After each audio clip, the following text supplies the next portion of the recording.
Bonjour à toutes et à tous et bienvenue dans Le français c'est facile avec Adrien. Aujourd'hui, on va parler d'une expression qui est couper les cheveux en quatre. Couper les cheveux en quatre. Les cheveux, c'est ce qu'on a sur la tête. La plupart des personnes, sauf évidemment quand on les a perdus, mais la plupart des personnes ont des cheveux sur la tête. Il y a des cheveux bruns, des cheveux blonds, des cheveux noirs, des cheveux châtains, des cheveux roux et même des cheveux blancs quand on vieillit. Donc il y a toutes sortes de couleurs de cheveux au naturel. Moi, j'ai les cheveux brun foncé. Donc, en fait, entre brun et noir. D'ailleurs, plus noir que brun. Quand j'étais enfant, j'avais, bien évidemment, déjà les cheveux bruns, foncés, mais j'avais les cheveux courts. On appelle ça une coupe en brosse. C'est une coupe où les cheveux sont assez courts et ils sont dressés vers le haut, comme une brosse. Donc, quand j'étais enfant, j'avais une coupe en brosse. Les cheveux, je vous ai dit, il y a donc différentes couleurs, mais bien sûr, il y a différentes coupes de cheveux, différentes formes de cheveux. Quand vous allez chez le coiffeur, il va vous demander quelle coupe vous voulez, et parfois même quelle couleur, parce qu'on peut changer la couleur de ses cheveux. Donc, moi, étant enfant, j'avais les cheveux bruns foncés et en brosse. Après, en étant adolescent et jeune adulte, j'ai eu les cheveux donc toujours brun foncé. Je n'ai pas changé la couleur, mais j'avais les cheveux très courts. J'avais peut-être 4-5 mm sur la tête. Et depuis 5 ans, j'ai maintenant les cheveux longs. J'ai laissé pousser mes cheveux et j'ai maintenant les cheveux à hauteur des épaules. Le matin, je les laisse détacher et après, j'ai un élastique. Je vais tirer mes cheveux vers l'arrière et je vais les attacher avec l'élastique un peu en arrière de ma tête. Ça s'appelle un chignon. C'est avoir les cheveux longs coiffés avec un chignon. Évidemment, il y a beaucoup de coupes de cheveux différentes. Il y a une coupe au bol, la brosse, le chignon, la frange, le dégradé. Tout ça, ce sont différents noms de coupe de cheveux. Après, si vous allez chez le coiffeur, vous pouvez, si vous ne connaissez pas le nom de la coupe que vous voulez, vous pouvez lui montrer sur Internet la coupe que vous voudriez. Donc vous pouvez aller chez le coiffeur en France, même si vous ne parlez pas français. Et moi, quand je vais chez le coiffeur, j'en profite pour me faire aussi la barbe. Donc, le coiffeur est aussi barbier et va s'occuper de ma coupe de cheveux et de ma barbe. J'ai une barbe courte, donc on dit une barbe de 3 jours. C'est pas une grosse barbe, c'est un tout petit peu de barbe avec les cheveux attachés vers l'arrière. Vous ne m'avez jamais vu, mais maintenant, vous pouvez un peu vous imaginer à quoi je ressemble. Bien, assez parlé de moi, on va maintenant passer à la suite de l'étude du participe présent. Avant d'étudier l'expression du jour, couper les cheveux en 4, on va continuer sur le participe présent. Avant-hier, on a vu à quoi servait le participe présent. Je vais vous le rappeler maintenant. Le participe présent, ça sert à exprimer deux actions qui se passent en même temps. Je vous reprends un exemple. Je mange en regardant la télévision. Regardant, c'est le participe présent du verbe regarder. Et donc, dans cette phrase, je suis en train de manger et en même temps, je regarde la télé. Ça, c'est l'utilité du participe présent. Comment on forme ce participe présent? Ça, on en a parlé aussi avant-hier. Je vous fais un petit rappel. Pour le participe présent, il faut prendre le verbe à la première personne du pluriel au présent de l'indicatif. Donc, avec le pronom nous. Si on prend le verbe regarder dont on vient de parler, regarder au présent à la personne nous, ça donne nous regardons. À partir de là, on enlève la fin, ONS, et on rajoute ANT. Et ça donne regardant. Je mange en regardant la télévision.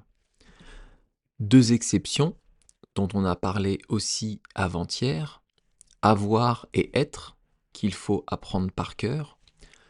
Le participe présent d'avoir, c'est ayant. A-Y-A-N-T. Et le participe présent de être, c'est étant. E-T-A-N-T.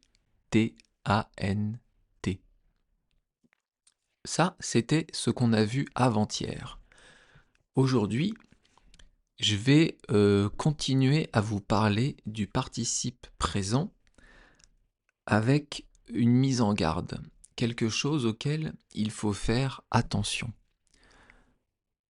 Donc, vous avez compris, le participe présent, ce sont des mots qui se finissent avec A-N-T. Mais il y a aussi des adjectifs qui peuvent se finir par A-N-T. Donc là, il faut faire attention car il faut arriver à différencier les adjectifs avec le participe présent. Il faut reconnaître dans la phrase si c'est un adjectif ou un participe présent. Si la nature du mot est un adjectif ou un participe présent. On verra demain deux moyens pour les différencier. Je vous expliquerai deux méthodes qui existent afin de pouvoir savoir si c'est un adjectif ou un participe présent.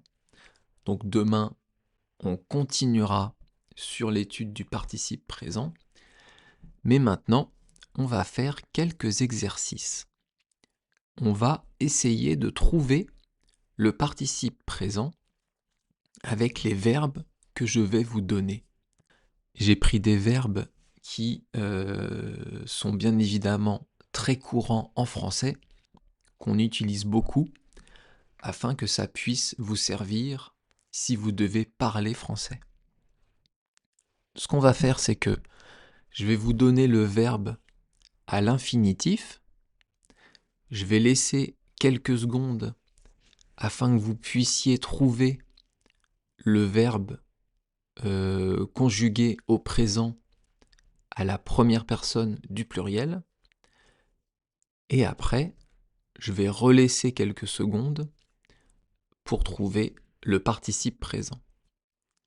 En fait, la démarche un peu compliquée ici, c'est une fois que vous avez l'infinitif du verbe, c'est trouver la conjugaison avec le pronom nous. Une fois que vous avez cette conjugaison, c'est facile de transformer en participe présent. Il faut juste enlever ONS, on, et rajouter ANT, en. Allez, on commence. Donc, on va prendre le verbe marcher. Le verbe marcher qu'il faut donc transformer au présent de l'indicatif, donc conjugué au présent de l'indicatif, à la première personne du pluriel, à la personne nous. Allez, je vous laisse quelques secondes. Donc marcher avec nous, ça donne nous marchons. Et une fois qu'on a ce mot marchons, il faut le transformer en participe présent. Est-ce que vous vous rappelez comment on fait? Je vous l'ai dit il y a quelques minutes. Marchons, pour transformer ça en participe présent, ça donne marchant. On enlève on enlève la fin et on rajoute ANT. Marcher, marchons, marchant. Allez, maintenant, je vous donne juste le verbe à l'infinitif et vous faites la démarche vous-même. Le verbe écouter.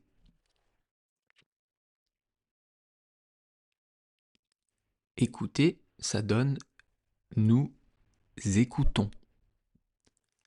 Et après, pour avoir le participe présent, ça donne écoutant. Donc, écouter, écoutons, écoutant. Ensuite, on va faire le verbe voir. Donc, le verbe voir au présent, première personne du pluriel. Ça va être nous. Vous l'avez ou pas? Nous voyons. Nous voyons. Et à partir de ce mot, voyons, il faut transformer en participe présent. Eh bien, ça va donner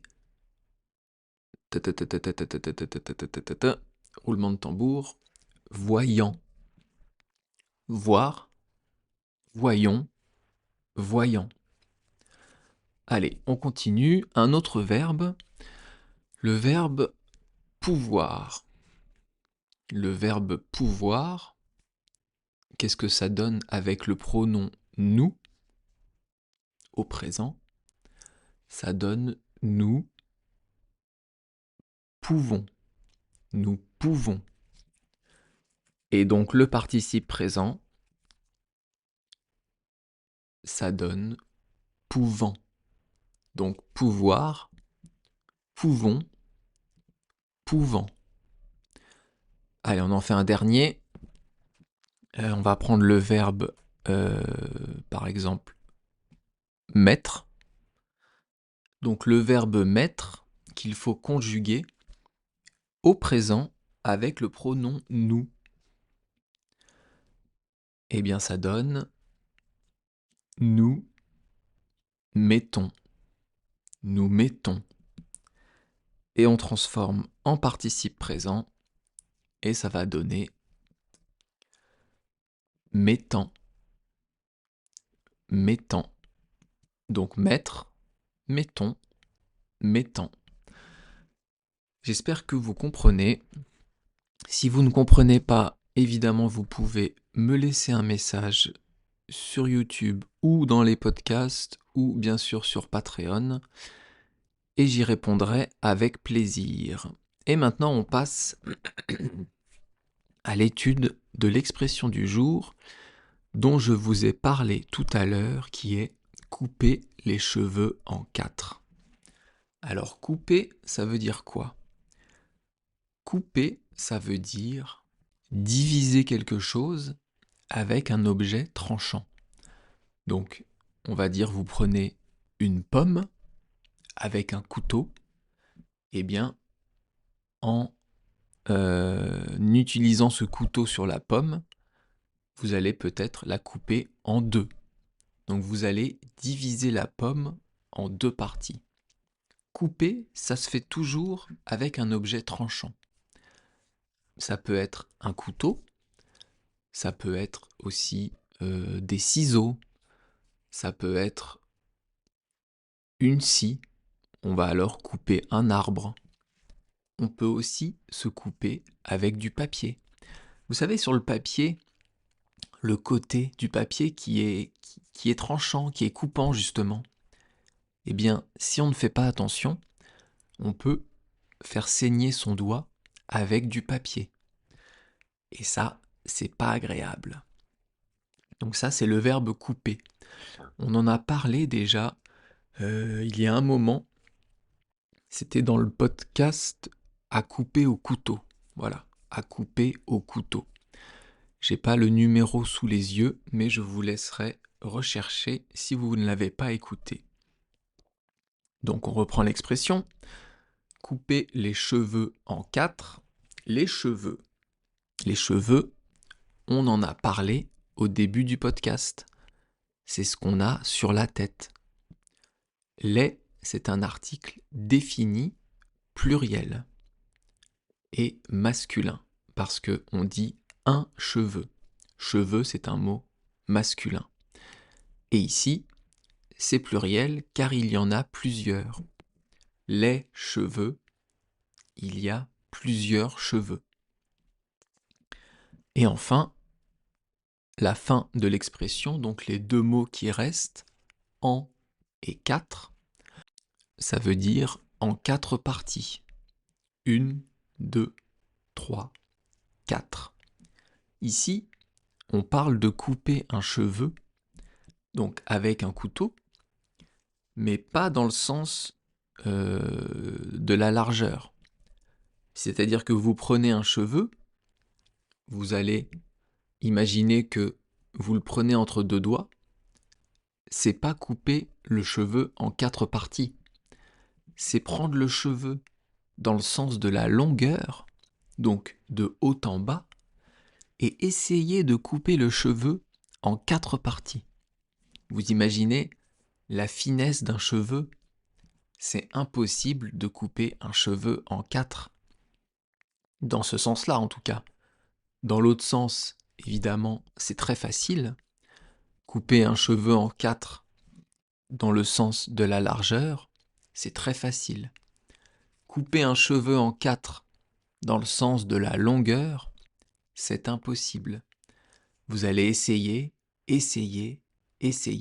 sans y arriver. Eh bien, c'est ça, couper un cheveu en quatre. Ça veut dire se donner du mal pour rien du tout. Ça veut dire trop rentrer dans les détails. Être trop précis, pardon. Être trop précis. Ah putain. Être trop précis inutilement. Ça, c'est un bon exercice de prononciation. Être trop précis. Être trop précis. Donc, je vous ai dit, si vous voulez couper un cheveu en quatre, dans le sens de la longueur, vous allez galérer. Je vous donne des exemples. Imaginez, vous avez un projet au travail sur lequel vous devez avancer. Vous êtes quatre collègues à réaliser ce projet. Donc vous échangez des mails, vous discutez. Et vous avez un collègue, toujours le même, qui va poser des questions, qui va vouloir rentrer dans les détails, qui va faire des mails avec beaucoup de questions sans jamais apporter aucune solution. Et ces questions ne sont même pas utiles. Elles ne servent à rien pour faire avancer le projet. Donc lui, ce collègue, il ne fait que couper les cheveux en quatre. Il demande trop de détails. Il est trop précis et ne fait pas avancer le projet. Ça, c'est un premier exemple. Et je vais vous en donner un deuxième. On va prendre un truc simple. Une réunion de famille. Vous êtes à un dîner avec toute votre famille.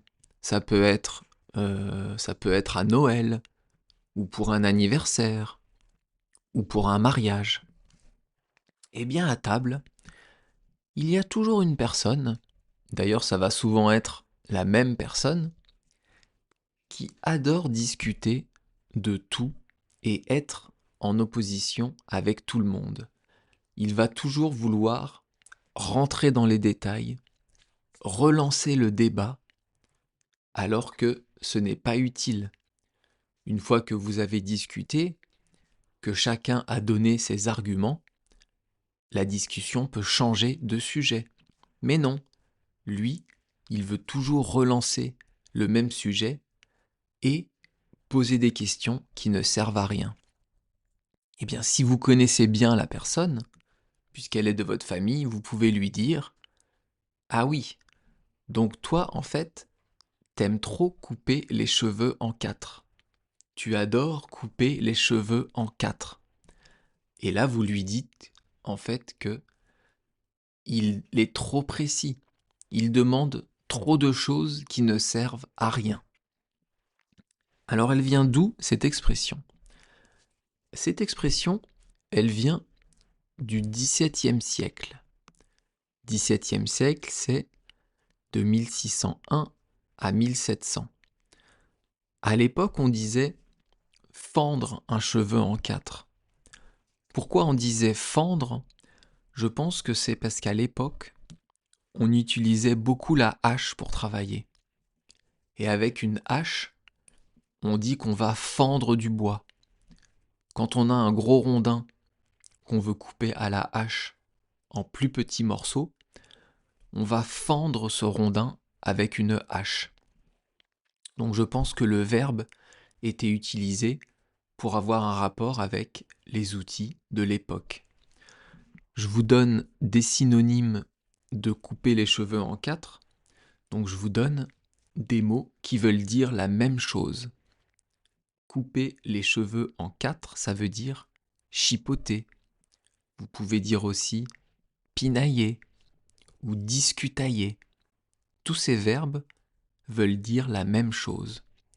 Et il y a une autre expression qui veut dire chercher des problèmes là où il n'y en a pas, c'est chercher des poux.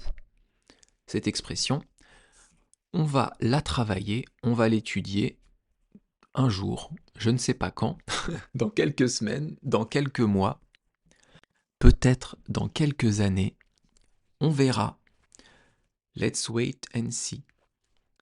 Alors, je vous donne la traduction anglaise de couper les cheveux en quatre, c'est to split hair.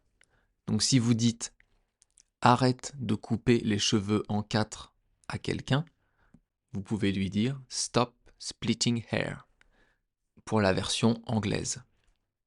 On arrive au bout du podcast. I hope everything was okay for you about the present participle and the expression of the day. 今日のポッドキャストはどうでしたか？要言はわかりましたか？日本語の同じの言葉がありますか？教えてください。Merci beaucoup de m'avoir écouté. À bientôt. Bye bye, hasta luego. またね